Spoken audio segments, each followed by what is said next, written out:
les amis, j'espère que vous allez bien. Aujourd'hui on se retrouve sur ma chaîne pour parler d'un sujet inédit je pense. Ça nous est déjà tous arrivé d'ailleurs. Quand on arrive en salle on se demande mais qu'est-ce que c'est que ces accessoires étranges. Donc vous l'avez bien compris, aujourd'hui ça va parler d'accessoires de musculation. Comment les utiliser, lesquels sont utiles, lesquels sont superflus. Bref, je vous donne mon avis sur la chose.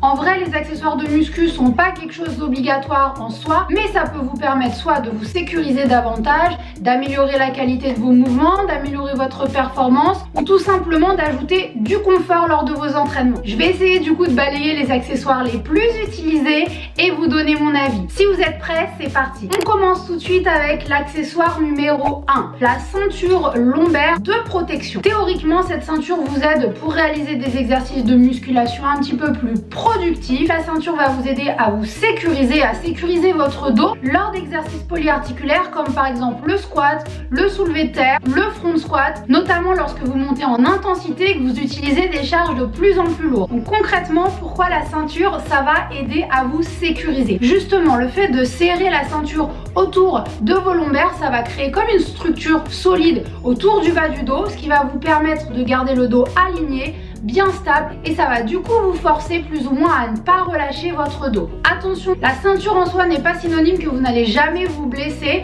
il faudra quand même serrer vos abdos par-dessous. Mais également du coup ça va vous servir uniquement sur des exercices où votre dos est en charge. Autrement, si vous faites des séries plutôt moyennes, plutôt longues, pensez à la retirer puisque justement en fait votre ceinture de maintien la plus importante ça va être vos abdos. On passe au prochain accessoire. Donc comme vous voyez, je ne les ai pas pour vous montrer car tout simplement c'est un accessoire que je n'utilise plus. Il s'agit tout simplement des gants de musculation. C'est l'accessoire vraiment le plus utilisé en musculation. C'est vrai que du coup ça coûte pas très cher. Cependant j'ai quand même un avis assez partagé sur le sujet. Donc les gants ça peut être bien si vous souhaitez ajouter un confort lors de vos séances. Ça va vous permettre de protéger vos mains et d'éviter par exemple les ampoules. Dans une certaine mesure, ça peut également améliorer votre prise quand vous travaillez avec des haltères ou des barres, notamment lors des séances de dos où vous faites pas mal de tirage, car justement vous n'aurez pas la transpiration qui fera glisser les mains de la barre. Seulement, et là on va aborder quelque chose que tout le monde a connu en muscu, ça ne vous protégera pas de la formation des callosités sur vos mains. Et oui, il s'agit de ces petits bouts de peau morte qui sont tellement glamour, surtout pour nous les filles. C'est justement ça qui va vous protéger, vous éviter d'avoir des ampoules, mais bon, gants ou pas, de toute façon ça reste la même chose. Si vous faites de la muscu régulièrement,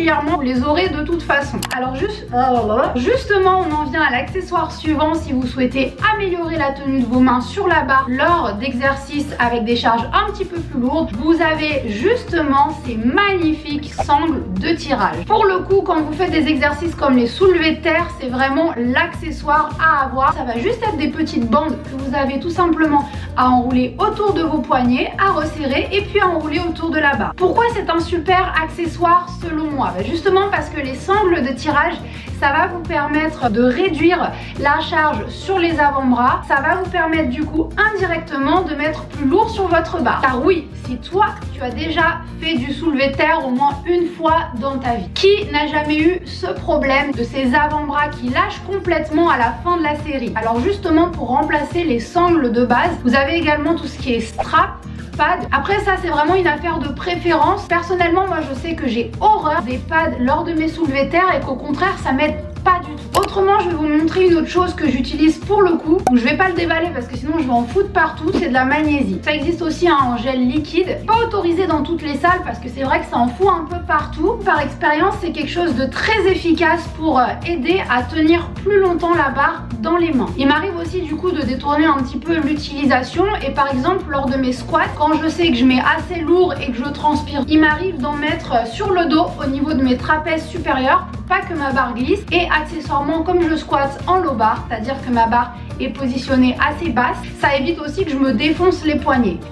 Ensuite, donc là je pense que je vous ai tartiné un petit peu avec les mains, donc on va passer au matériel de protection pour les genoux. Il existe deux types d'accessoires différents pour les genoux, mais attention, ça va pas du tout être la même utilité. Vous avez en premier les petites genouillères, ce qu'on appelle les manchons, qui sont du coup à enfiler, à glisser sous le genou. Ça va vous permettre de protéger votre articulation si vous faites des entraînements avec des stress importants au niveau des genoux. La course, les sauts, la muscu, tout ça. Ça va assurer un petit peu plus la stabilité du genou. Les manchons, ça va plus aider à protéger les genoux d'éventuelles blessures, notamment en ce qui concerne les ligaments et les tendinites. Alors attention, c'est à pas confondre avec les genouillères orthopédiques qui pour le coup, ça sera plus quand vous êtes blessé. Par ailleurs, vous n'avez pas besoin non plus d'en porter à chaque exercice. Si dans votre exercice, le genou, ce n'est pas l'articulation la plus sollicitée, alors ça servira pas à grand chose. Ça va pas non plus améliorer votre technique. À ne surtout pas confondre avec les bandes de force. Ça se présente sous forme de bandes qui sont plutôt longues à enrouler autour du genou. Leur but du coup, ça va être plus d'améliorer votre performance sur des mouvements de force tels que le squat. Lors de la phase excentrique, donc par exemple lors de votre descente sur un squat, ça va vous permettre justement d'emmagasiner de l'énergie élastique qui va pouvoir être reconstituée lors de la phase concentrique. En bref, ça va vous permettre d'alléger la pression mise sur le genou et ça va vous aider à déplier les jambes. À utiliser donc uniquement lorsque vous faites de la force maximale avec des charges qui vous permettent de faire 1 à 5 répétitions. Qu'est-ce qu'elle parle celle-ci? Ensuite, des accessoires qui sont parmi mes incontournables en termes d'entraînement et que vous me demandez d'ailleurs souvent sur les réseaux, ce sont les fameuses bandes élastiques. Vous avez tout d'abord les plus petites, les plus serrées, qui vous permettent d'ailleurs de réaliser tout plein d'exercices, mais qui peuvent aussi du coup vous servir notamment pour stimuler vos fessiers. Puis vous avez les plus grosses bandes élastiques, les plus résistantes, qui vont justement vous aider à rajouter de la résistance sur certains exercices, notamment lors des phases concentriques. La deuxième chose que vous pouvez également faire avec, c'est de vous en servir comme aide sur certains mouvements, notamment au poids de corps. J'ai nommé les fameuses tractions et aussi les dips. Et enfin, pour finir, l'accessoire idéal en musculation lorsque vous avez les cheveux sales, c'est bien entendu la casquette. Et ouais, ça peut servir en attendant la séance de cardio parce qu'on va pas se laver les cheveux quand même juste avant. Et voilà, cette vidéo est maintenant terminée. J'espère que le contenu vous a plu. Si c'est le cas, n'hésitez pas à me le dire en commentaire. N'hésitez pas à lâcher aussi un petit pouce bleu pour le soutien. Abonnez-vous, partagez autour de vous. Vous pouvez également me retrouver sur mes réseaux sociaux. Et je vous dis à très bientôt pour de nouvelles vidéos. Ciao, ciao.